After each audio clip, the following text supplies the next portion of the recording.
The water and mountains, part of what makes North Idaho so beautiful. But dig into them and you'll find a toxic past. More than a century of mining has left roads and soil around the Silver Valley contaminated. Crews now digging towards the future.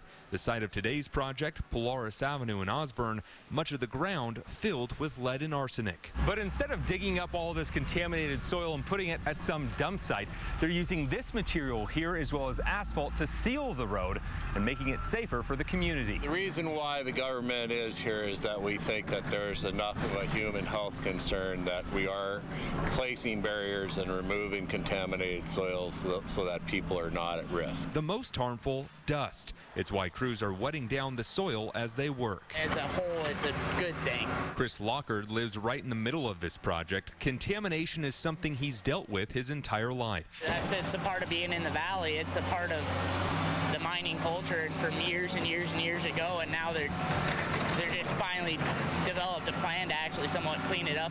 Workers cleaning up the Silver Valley since the 80s. This year, work will take place on roads, old mining sites, and in rivers. It's trying to manage it in places where the people live, where they recreate, where they work, and also control the sources that are continuing to contribute lead and other heavy metals to the system. The EPA says drinking water around the sites is tested, and if you live near one of these, practice good hygiene. Wash your hands and face often. You don't need to be worried, but you should exercise proper precautions to protect your health, as with any risk. Federal funding for this year's cleanup set at $38 million, most of it from settlements with Hecla and Asarco.